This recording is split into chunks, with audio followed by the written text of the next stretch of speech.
वैसे जब कोई बड़ी डील या समझौता लटक जाता है तो वो इंसान को अनगिनत सवालों की एक ऐसी भूल भुलैया में धकेल देता है जहां से निकलने का रास्ता आसानी से फिर नहीं मिलता। जो हाल डोनाल्ड ट्रंप का है, यानी तमाम कोशिशों के बाद भी वैश्विक मोर्चों पर वो लाचार दिख रहे हैं। कुछ इसी तरह की भूल भुलैया से आज रशिया के प्रेसिडेंट व्लादिमीर पुतिन भी दो चार हो रहे हैं। यूक्रेन युद्ध पुतिन की दहलीज तक पहुंच चुका है।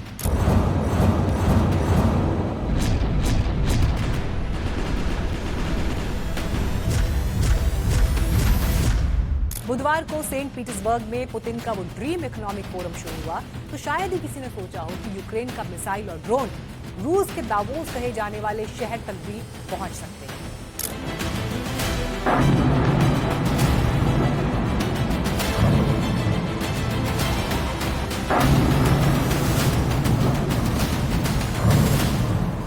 जहां दुनिया भर से 20,000 मेहमान जुटे हैं, पुतिन की ग्रैंड स्पीच के साथ न जाने कैसी कैसी तैयारियां थी, वहां जलसे से ठीक चंद घंटे पहले यूक्रेन की मिसाइल पहुंच गई। कामिकाजे ड्रोन्स पहुंच गए। दावा किया गया कि सेंट पीटर्सबर्ग, मॉस्को और नोवगोरोड जैसे शहरों पर एक साथ 350 से ज्यादा ड्रोन्स की बारिश कर दी गई। और ये सब इसलिए किया गया ताकि कीव हमले का बदला लिया जा सके, क्योंकि रूस ने भी कीव और निप्रो पर ओरेशनिक जैसी खतरनाक हाइपरसोनिक मिसाइल और 600 से ज्यादा ड्रोन से हमला किया, जिसमें 2 बच्चों समेत 20 से ज्यादा लोगों की जान चली गई।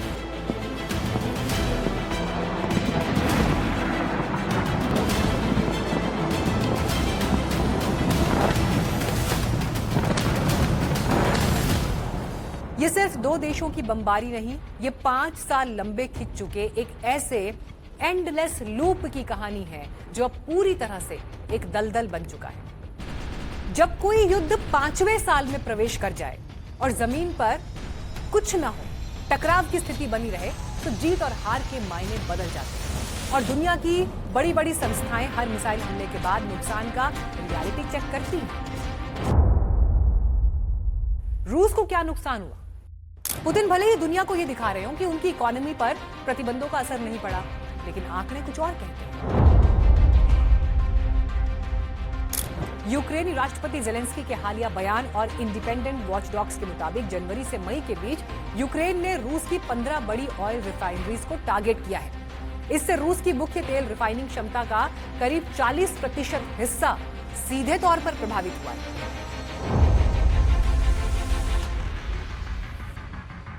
ब्रिटिश रक्षा मंत्रालय और अमेरिकी खुफिया एजेंसीज का अनुमान है कि इस युद्ध में रूस के 3 लाख से ज्यादा सैनिक हताहत हो चुके हैं, यानी या तो वो मारे गए हैं या घायल हो चुके। युद्ध का रोजाना का खर्च सैकड़ों मिलियन डॉलर है, जिसने रूस को अपनी पूरी इकोनॉमी को एक वॉर इकोनॉमी में बदलने पर मजबूर कर दिया।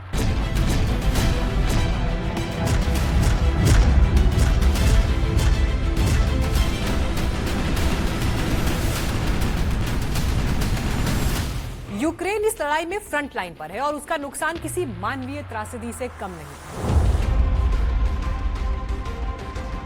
वर्ल्ड बैंक और यूनाइटेड नेशंस की संयुक्त रिपोर्ट के मुताबिक यूक्रेन को अब तक करीब 40 लाख करोड़ रुपए से ज्यादा के बुनियादी ढांचे का नुकसान हो चुका है। उसकी 1/3 से ज्यादा आबादी विस्थापित हो चुकी है। सिर्फ मंगलवार की रात हुए हमले में कीव के 5 मेडिकल फैसिलिटीज और रिहायशी इलाकों को मलबे में तब्दील कर दिया गया। आलम यह था कि कीव मेट्रो में एक ही रात में 41,000 से ज्यादा नागरिकों को शरण लेनी पड़ी, जो हाल के सालों का सबसे बड़ा आंकड़ा है। पुतिन और उनके पागलपन ने एक बार फिर कीव में आम बच्चों और रिहायशी इमारतों को निशाना बनाकर जीत का दावा किया है। ड्रोन्स ने नीप्रो में ऊंची इमारतों को निशाना बनाया और किसी वजह से कीव में चीनी निर्मित कारों के एक डीलरशिप को भी निशाना बनाया। एक जिरकॉन मिसाइल ने एक साथ 7 इमारतों पर हमला किया। खार्किव, ज़पोरिजिया और पोल्टावा क्षेत्र में भी रिहायशी इमारतों को निशाना बनाया। चेनोरहीव, सुमी और खैरसोन क्षेत्रों में भी हमले हुए। जंग कोई भी हो, उसका हर्जाना सिर्फ 2 मुल्कों को नहीं बल्कि पूरी दुनिया को चुकाना पड़ता है। यूक्रेन और रूस, जिन्हें कभी दुनिया का ब्रेड बास्केट कहा जाता था, वहां से गेहूं और फर्टिलाइजर की सप्लाई चेन आज पूरी तरह से पटरी पर लौट नहीं पाई। नतीजा ये है कि कई अफ्रीकी देश भूखमरी के कगार पर पहुंच चुके थे। रूस रिफाइनरीज पर हमलों की वजह से वैश्विक बाजार में कच्चे तेल की कीमतें लगातार फ्लक्चुएट कर रही हैं। ईरान युद्ध के बाद से तो यह संकट दोहरा हो गया है। इस युद्ध ने सिखा दिया है कि अपनी रक्षा के लिए हर वक्त तैयार रहना होगा, क्योंकि जब नेता ठान ही ले तो कोई भी संधि युद्ध के मैदान में दम तोड़ने में वक्त नहीं लगाती। इसका असर यह हुआ कि दुनिया भर के देशों ने अपनी जन कल्याणकारी योजनाओं का पैसा काटकर अपने डिफेंस बजट को बढ़ाना शुरू कर दिया है। अब उस सवाल पर आते हैं जो आप और हम पूछ रहे हैं, क्या युद्ध समाप्ति की तरफ बढ़ रहा है? ईमानदारी से कहें तो इसका जवाब है नहीं। यह युद्ध अब समाप्ति की ओर नहीं बल्कि एक गहरे दलदल यानी वॉर ऑफ एट्रिशन में तब्दील हो चुका है। और इसके पीछे 3 बड़े कारण हैं। Think tank institute for the study of war की रिपोर्ट बताती है कि रूस के तमाम हमलों के बावजूद यूक्रेन अभी भी जमीन पर बना हुआ है। लड़ाई इंच दर इंच की रह गई है। रूस जितनी जमीन कब्जा करता है, यूक्रेन उससे ज्यादा वापस लिबरेट करा लेता है। डोनाल्ड ट्रंप ने दावा किया कि सत्ता में आएंगे तो 24 घंटे में इस युद्ध को रुकवा देंगे, लेकिन द ग्रेट डील मेकर का यह फॉर्मूला फेल साबित हुआ क्योंकि दोनों पक्षों में से कोई भी झुकने को तैयार नहीं।